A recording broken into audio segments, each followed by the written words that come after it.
হায় হায় রে, এই সামনে দিয়ে ওই যে কি যাইতেছে।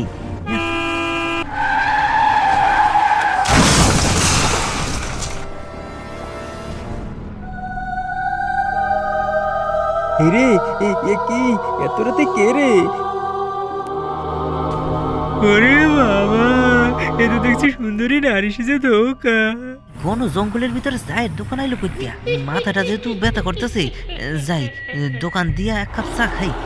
কিন্তু এই জঙ্গলের ভিতরে বৈশা চা খাওয়াটা কি ঠিক হইব? জানি না, মাথাটা তো ব্যথা করতেছে। যাই যাই চাটা খাইয়ে আহি।